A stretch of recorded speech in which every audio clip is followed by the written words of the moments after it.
दिल्ली सल्तनत संस्थापक और सुदृढ़ीकरण के बारे में बताना जा रहा हूँ। 1206 में मोहम्मद गौरी की मृत्यु हो गई। किसी संतान के न होने के कारण उसके साम्राज्य को उसके 3 दासों में आपस में बांट लिया। ये दास मोहम्मद गौरी के विश्वास पात्र होने के कारण अत्यधिक प्रभावशाली थे और सेना पर इनका नियंत्रण था, अतः इनके द्वारा सत्ता ग्रहण करने का विशेष विरोध भी संभव नहीं था। इन दासों में सबसे वरिष्ठ यल्दोस था, जिसने राजधानी गजनी पर अधिकार प्राप्त किया। दूसरा सदस्य कुवाचा था, जिसने सिंध और मुल्तान के क्षेत्र पर कब्जा किया। तीसरा सदस्य कुतुबुद्दीन ऐबक था, जो मोहम्मद गौरी के जीवन में ही उत्तरी भारत में उसके प्रतिनिधि के रूप में कार्यरत रहा था। उसे उत्तर भारत के शेष क्षेत्र पर मिले, जो पंजाब से बंगाल तक फैले हुए थे, जिनमें राजपूताना के भी कुछ क्षेत्र शामिल थे। और इन दिल्ली सल्तनत को हम किस नाम से जानते हैं? ममलूक शासक। इनको हम ममलूक शासक भी कहते हैं। 1206 में उत्तरी भारत में तुर्कों के शासन की विधिवत स्थापना हो गई और 1290 तक तुर्क सत्ता का उत्तरी भारत में सुदृढ़ीकरण पूरा हुआ। इस अवधि में उत्तरी भारत पर जिन शासकों का अधिकार रहा उनके लिए इतिहासकारों ने विभिन्न नामों का प्रयोग किया। आरंभ में उन्हें दास वंश कहा गया, क्योंकि ये वंश का प्रथम शासक कुतुबुद्दीन ऐबक एक दास था और इल्तुतमिश बलबन जैसे शासक भी दास रह चुके थे। परंतु दास वंश के नाम पर कई इतिहासकारों ने आपत्ति जताई। शरीयत में एक दास को शासक बनाने के लिए सक्षम नहीं माना गया है। दास शासकों को समस्त वंश की कल्पना ही निरपेक्ष थी। कुछ इतिहासकार ने इन शासकों को इलबड़ी वंश का नाम दिया, परंतु ये सभी शासक इलबड़ी जाति से संबंधित नहीं थे। ऐबक इलबड़ी तुर्क नहीं था और बलबन तथा उसके वंशजों का इलबड़ी तुर्क होना भी संदिग्ध है, अतः यह नाम भी मान्यता प्राप्त नहीं कर सका। अजीज अहमद ने इन शासकों को दिल्ली के आरंभिक तुर्क शासकों को नाम दिया, क्योंकि इनके अनुसार इन शासकों के लिए वंश शब्द का प्रयोग अनुचित था। इन शासकों में 3 परिवार सम्मिलित थे: ऐबक, इल्तुतमिश और उनके वंशज तथा बलबन और उनके वंशज। कुछ इतिहासकार ने संक्षेप में इन्हें आदि तुर्क भी कहा, परंतु अंततः हबीबुल्लाह द्वारा इसका नाम ममलूक शासक ही स्वीकृत हुआ। हबीबुल्लाह ने मध्यकालीन मिस्र के इतिहास के उदाहरण लेकर यह नाम प्रस्तावित किया। वहाँ दास सेना नायकों द्वारा स्थापित वंश को ममलूक वंश नाम दिया गया था। शाब्दिक संबंध में ममलूक का अर्थ मालिक के विपरीत था, परंतु ममलूक और दास में एक अंतर था।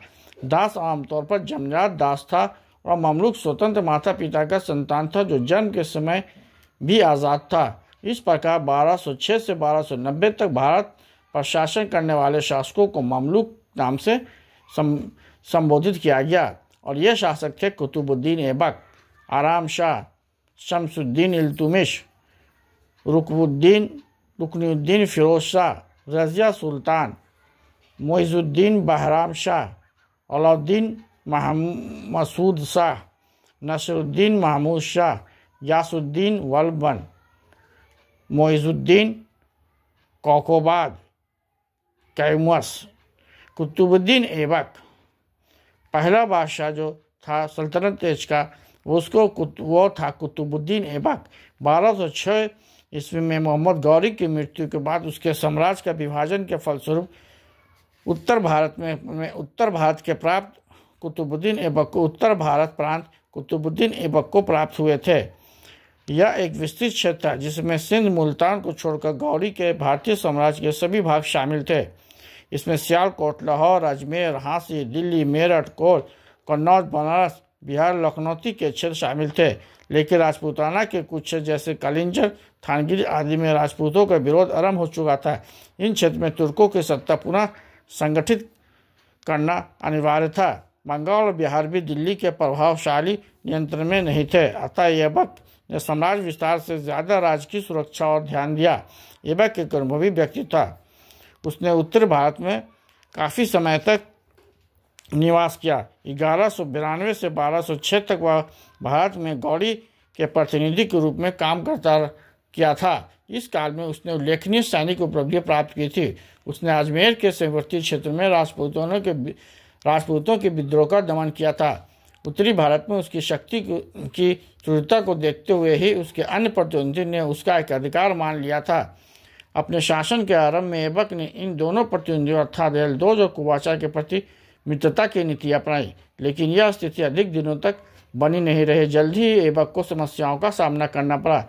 ऐबक के सामने सबसे बड़ी समस्या यल्दौज द्वारा दिल्ली सल्तनत का समूलता के दावे के कारण उत्पन्न हुई। मोहम्मद गौरी के मृत्यु के बाद उसके उत्तराधिकारी के रूप में उसके भतीजे गयासुद्दीन महमूद को स्वीकार किया गया था, परंतु उसने गजनी का राज यल्दौज के हवाले कर दिया। यल्दौज अपने आप को मोहम्मद गौरी का वास्तविक उत्तराधिकारी मानता था और इस रूप में वह पंजाब के क्षेत्र पर भी अधिकार करने का इच्छुक था। इस उद्देश्य से उसने पंजाब पर चढ़ाई भी की, लेकिन ऐबक ने उसे पराजित कर दिया और गजनी के नगर पर भी अधिकार कर लिया। इसी अवसर पर ऐबक ने गयासुद्दीन महमूद से दास्ता से मुक्ति पत्र प्राप्त किया।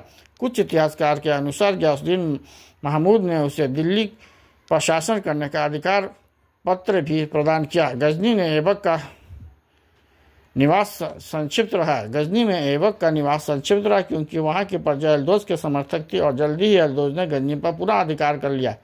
ऐबक ने भारत लौटते हुए लाहौर में निवास ग्रहण किया और ताकि सीमांत क्षेत्र पर निगरानी रख सके। ऐबक की दूसरी समस्या पूर्वी सीमांत की थी। बंगाल के क्षेत्र बख्तियार खलजी द्वारा जीता गया, परंतु उसका हत्या अली मर्दान ने कर दी और स्वयं सत्ता पर अधिकार कर लिया। अली मर्दान के विरुद्ध मोहम्मद शेरा ने विद्रोह कर दिया और उसे कैद कर लिया। अली मर्दान किसी तरह दिल्ली भागने में सफल हुआ। उसने ऐबक सहायता मांगी और ऐबक के आदेश पर अवैध किया। गवर्नर कौमाज रूमी ने मोहम्मद शेरा को पराजित कर अली मर्दान को पुनः बंगाल का शासक बना दिया। अली मर्दान ऐबक के प्रति स्वामी भक्त रहा और बंगाल पर दिल्ली का प्रभुत्व बना रहा। ऐबक के राजपूतों के विद्रोह की समस्या का भी सामना था, लेकिन इस क्षेत्र में वह निर्णायक कार्रवाई नहीं कर सका क्योंकि 1210 में एक दुर्घटना में चौगान खेलते हुए घोड़े से गिरकर उसकी मृत्यु हो गई थी। Thank you.